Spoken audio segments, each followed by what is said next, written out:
Hey guys, it's Tori. Welcome back to my channel. I am back. I have changed my shirt. I don't know why this is a thing for me.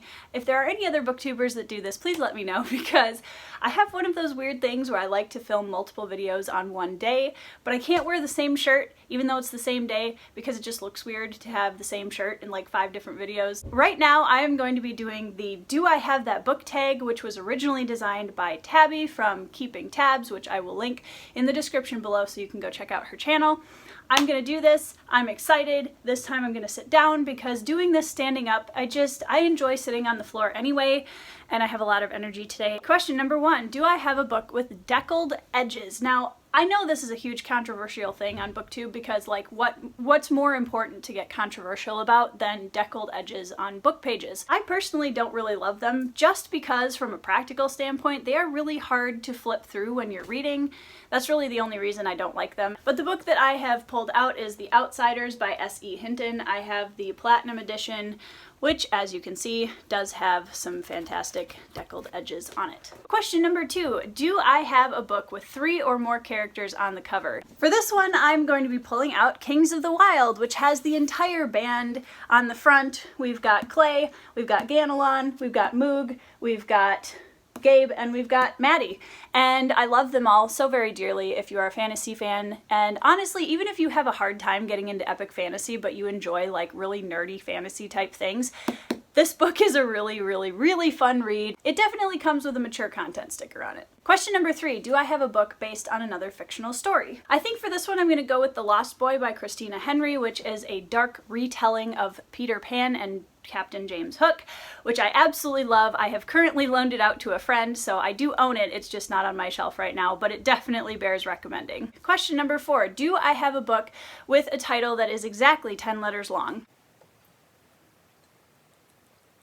I have Warbreaker by Brandon Sanderson, which is exactly 10 letters long. Let me double check. 1, 2, 3, 4, 5, 6, 7, 8, 9, 10. 10 letters, Brandon Sanderson's Warbreaker. I have not read this yet. It's a horrible travesty, and I plan on reading that soon.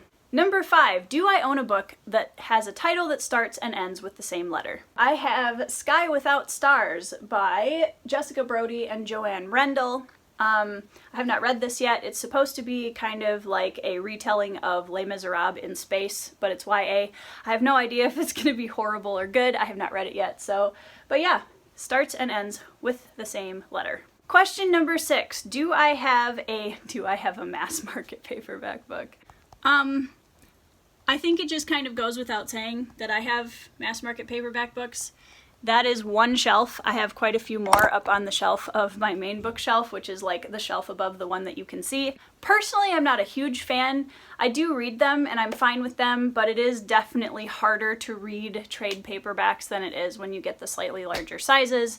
So I typically prefer getting the larger size paperbacks just because they're easier on my hands when I'm reading. Number 7, do I have a book written by an author with a pen name? Yes, I have several, but the one that I'm going to pull down is Robin Hobb, who has a whole bunch of my Realm of the Elderlings books up on the top. This is from the Fitz and the Fool trilogy, which is one of the last trilogies in that big set.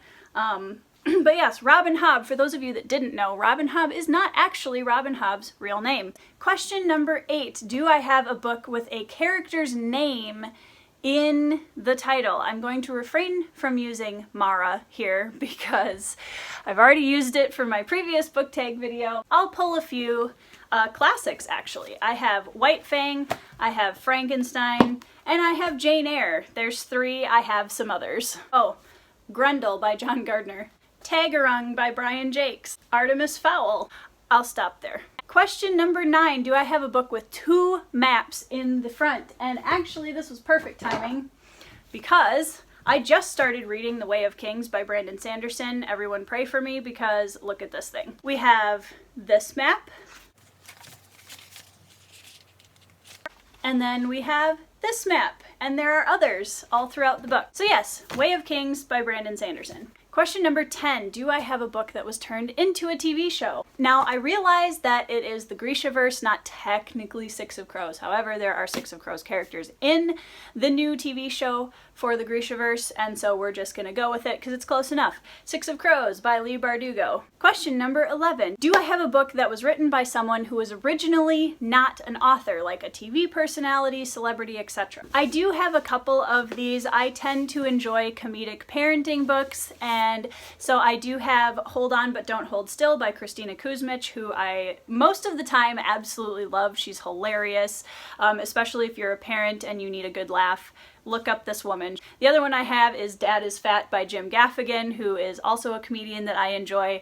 So yes, I have a couple of those. I also have All the Gallant Men, written by Donald Stratton, he recently just passed away, I think a couple of months ago, but he was a survivor of the USS Arizona that was bombed in Pearl Harbor, and this is his memoir of that, which is another book that I am very, very excited to read because I am a big history nut. I've always done a lot of reading and research on that particular event, and so yeah, this book is definitely high on my TBR list. Question number 12. I'm not really sure how to... 12. Do I have a book with a clock on the cover? Okay, well, technically I have a book with the word clock on the cover. This is the only one I can find. The Clockwork 3 by Matthew J. Kirby, which is a phenomenal middle grade book. If you haven't already read it, it's great.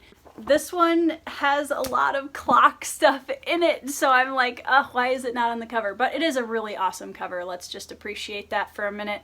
So I'm just gonna cheat and say it has the word clock on the cover. Question number 13, do I have a poetry book? I am actually a poet as well, and I have a huge soft spot in my heart for poetry.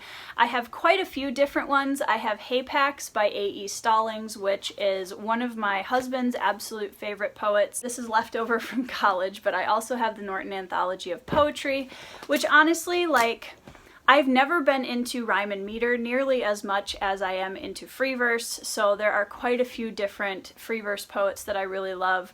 My husband is definitely more into the rhyme and meter kind of stuff, but yes, we do have several poetry collections. Question number 14. Do I have a book with an award stamp on the cover? I have The Graveyard Book by Neil Gaiman, which has a gorgeous award stamp on it, which is well deserved. This is a fantastic book. I love it so much. I love his book Neverwhere. I love The Graveyard Book. I have learned to love The Ocean at the End of the Lane, which originally wasn't one of my favorites of his, but the longer I percolate on it, the more I like it. Question number 15. Do I have a book that is written by an author with the same initials as you? Now, my two options would be T and T, or V and T, and let me tell you what, that is actually a really hard combination of initials to find. However, I will say I do have several books by Victoria Schwab, so at least we have the same first name, so I'm just gonna kind of cheatsies with this one and say Victoria Schwab. The next question, number 16. Do I have a book of short stories? Yes, I do. I have The Yellow Wallpaper and Other Stories by Charlotte Perkins Gilman, which The Yellow Wallpaper will forever be one of my favorite short stories. I think it is a very, very powerful message. It is definitely hard to read, so, you know, be aware of that, but it is hands down one of the most incredible short stories I've ever read. Question 17. Do I have a book that is between 500 and 510 pages? Ugh. These are so frustrating because it takes me forever to find one.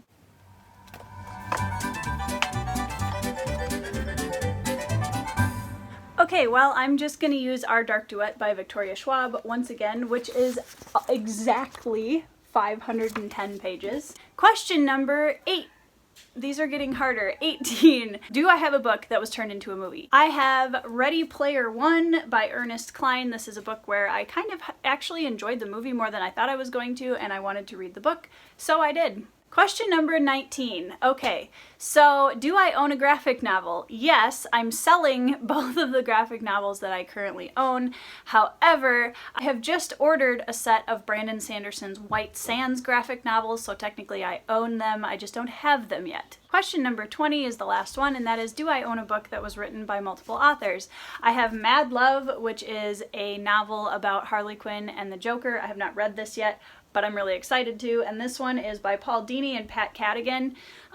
Yeah, this one's definitely high up on my TBR list because I don't know, for some strange reason, I'm not sure what it says about me, I'm fascinated by the story of these two characters, so I wanted to see what it was like in novel format. That concludes my Do I Have That book tag. Thank you guys so much for sticking through this video with me. I hope you guys have a fabulous day, and I'll see you in the next video.